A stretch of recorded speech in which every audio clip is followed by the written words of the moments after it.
Ward number 139 में कांग्रेस के खिलाफ जोरदार बगावत। श्रीमती गुलशन बी सत्तार खान ने निर्दलीय उम्मीदवार के तौर पर अपना पर्चा दाखिल किया। अपक्ष बोलकर हमने इस बार फैसला लिया है। काफ़ी कार्यकर्ताओं ने हमसे कहा कि भाई इस बार मौका नहीं जाने देना है, भले पार्टी ने नहीं दिया है टिकट, युति हो चुकी है, तो भी आप अपक्ष में फॉर्म भर दीजिए। तो आज हमने भर दिया है। वार्ड नंबर 139 से ये हमने वार्ड भर दिया है। तो फॉर्म किसका? आपकी वाइफ का जो है? जी, हमारी जो मिसेस है गुलशन बी सत्तार खान, इनका फॉर्म जो था, महिला खुला प्रवर्ग है, इसलिए आज उनका फॉर्म भर दिए है।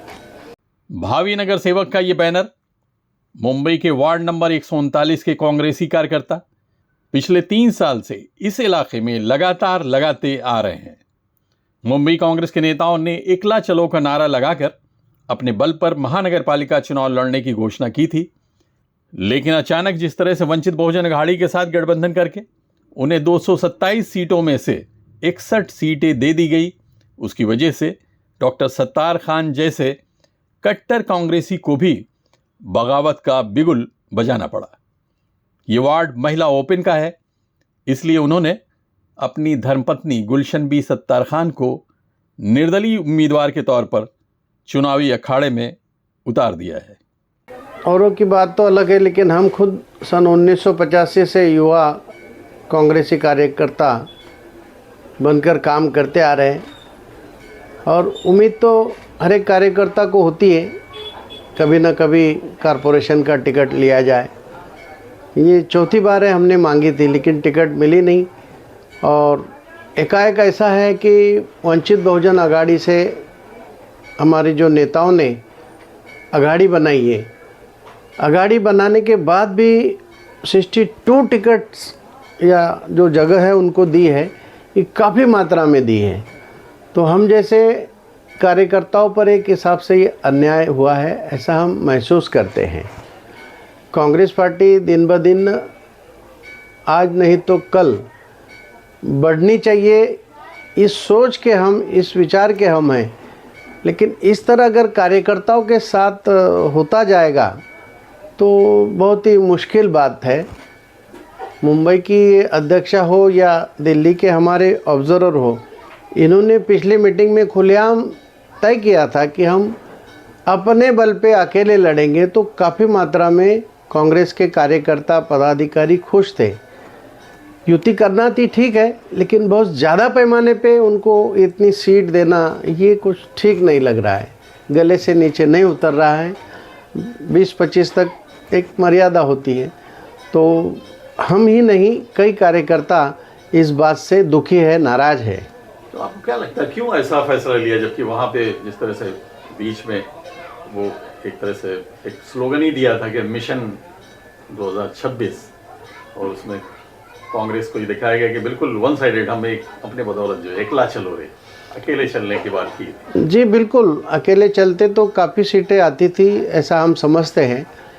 यदि पार्टी या पार्टी के नेताओं को, महाराष्ट्र प्रदेश हो या मुंबई प्रदेश को, अगर ऐसे लग रहा होगा कि नहीं, कोई हम दलित पार्टी से युति करते हैं तो हमारी सीटें बढ़ेगी, तो वो थोड़ा सा अलग अटपटा लग रहा है। क्योंकि दलित नेता तो हमारे पास थे ही बड़े बड़े।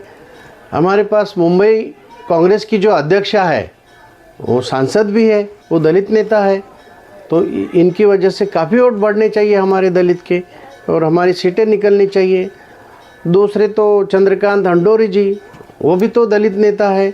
इनके बावजूद फिर वंचित अघाड़ी से उन्होंने खड़गे साहब भी जो है आपके, जी बिल्कुल, हमारे राष्ट्रीय अध्यक्ष भी है दलित नेता।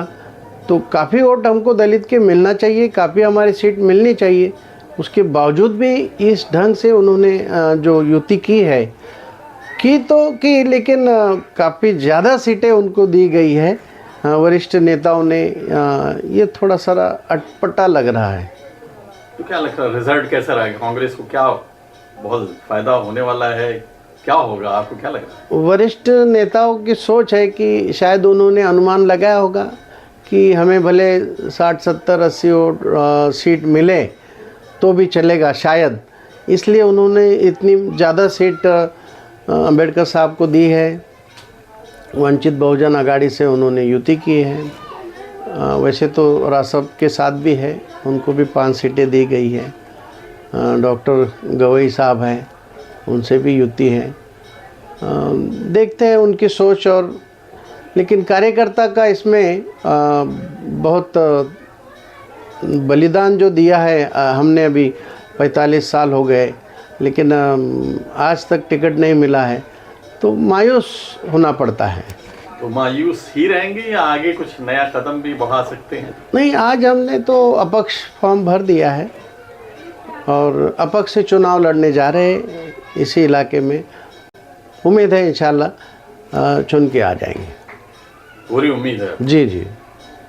ये इलाका गोंडी मानखुर्द विधानसभा में आता है, जहां पिछले 20 साल से समाजवादी पार्टी का बोलबाला है। यहां कांग्रेस पार्टी को जिंदा रखने में डॉक्टर सत्तार खान जैसे कार्यकर्ताओं का बहुत बड़ा योगदान है। इस स्थिति में अपनी पार्टी के संगठन को मजबूत करने के बजाय किसी दूसरी पार्टी से गठबंधन करके अपने कार्यकर्ताओं को नाराज करके कांग्रेस पार्टी को क्या हासिल होगा, ये तो उनके बड़े नेता ही बता पाएंगे। Abid Naqvi, press 9 news, Mumbai.